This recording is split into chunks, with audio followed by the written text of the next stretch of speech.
Сайн байцгаана уу? 2020 оны 11 сарын 1-ээс эхэлж байгаа эрүүл мэндийн даатгалын цахим систем дээр жор бичгтээ хуруугаа хэрхэн таниулах зааврыг та бүхэнд хүргэж байна. За та бүхэн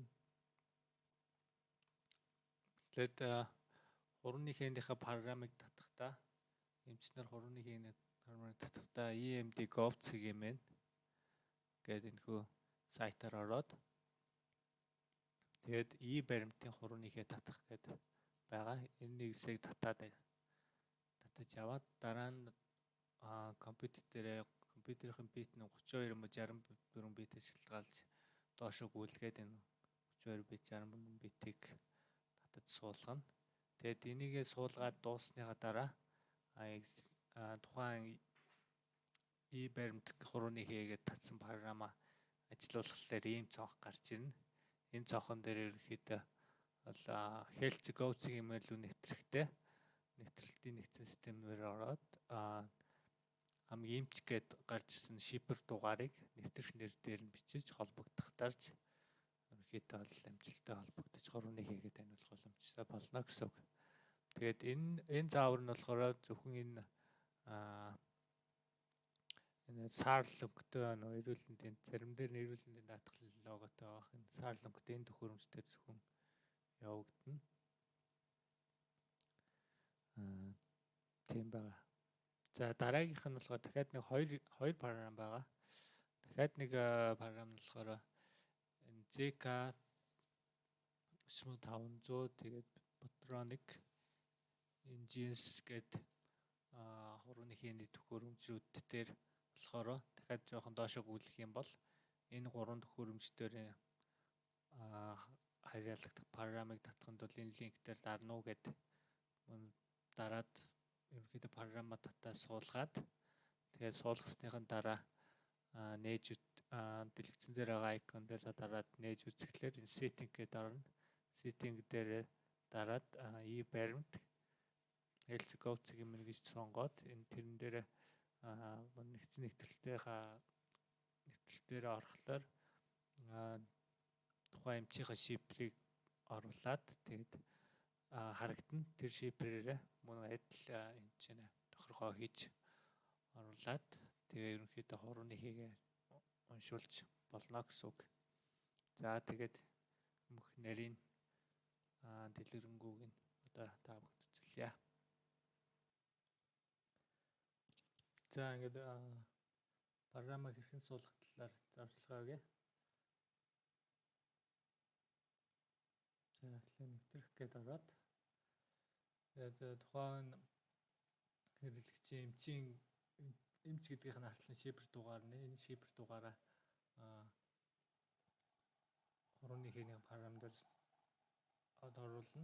За тэгэхээр баримт гэдгээ татна. За тэрний дараа анх удаа суулгаж байгаа бол 64 бит 32 бит гэдгээ компьютерээс орох зааврын дагуу шалгаад ерөнхийдөө суулгана. Тэрийг болохоор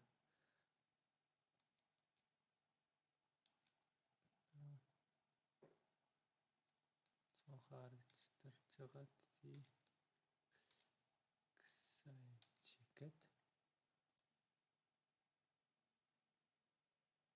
За энэ дээр болох 64 битийн Windows 7 байна гэдээ хатарч байгаа. За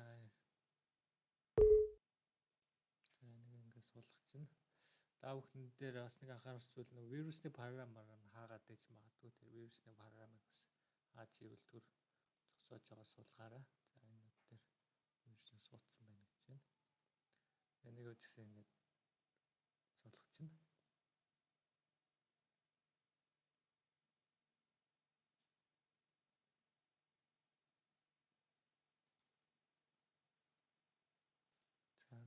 Гэд. За тэгээд нэг download дотроос нь дэлгэцэн дээрээ гаргаад тавьчвал зүгээр. За энийг ажиллуулад өөрийнхөө шифр кодыг оруулад за USB нь холбогдсон байх ёстой. Тэгээ холбох гэж дараад за энэ дээр биений хэрэгэстийн дугаарыг бичнэ. За шалгалтаа 3-1-ийг уншуулна гээд. За энэ чинь 3-1-ийг уншуулъя.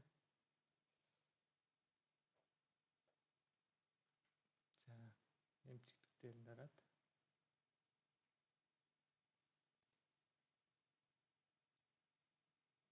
за тэгээд үйлчлүүлэгч дээр өчтөнгийнхаа 3-1-ийг дарна. За ингээд баталгаажаад ороод ирнэ.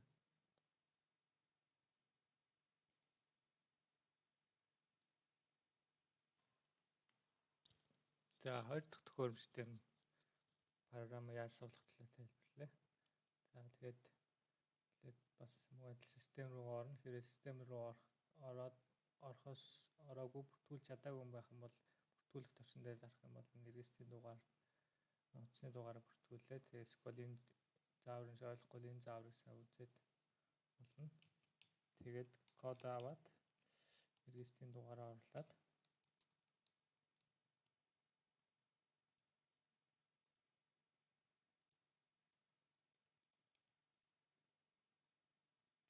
за тэгээд жор бичихч өөрийнхөө шипер дугаарыг сайн мэдчих хэвээр. Нэвтэрч орохоос өмнө шипер дугаар нь ингээд харагдаж байна.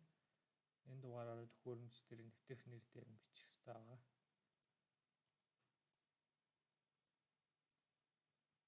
За тэгээд нэгний хэрэгэстийн дугаарыг оруулаад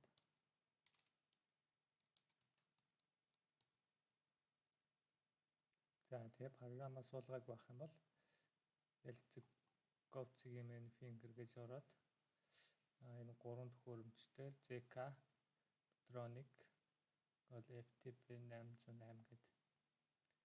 Тэгээд энэ төхөөрөмжний 3-1-ийн параметр татах гэдэг. Тэгээд нэг татаад run гэж суулгах чинь.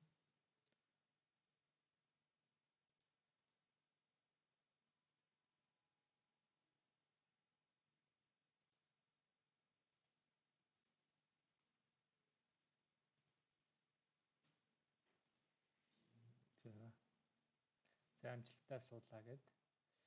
За тэгээд суусан бол амжилттай суусан бол дэлгэцэн дээр нь ингээд 3-1-ийн юм шиг програм гараад ирнэ.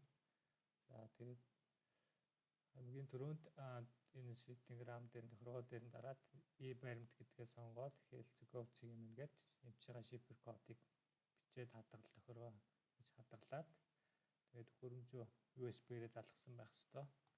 Тэгээд шалгах гэж дараад тэгээд ажилтан гээд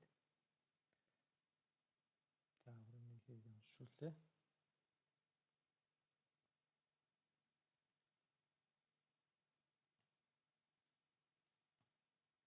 За ажилтан гээд дараа нь үйлчлүүлэгч гээд эргээсийн дугаар бичсэн үнийхээр 3-1-ийн баталгаажлалт хийнэ.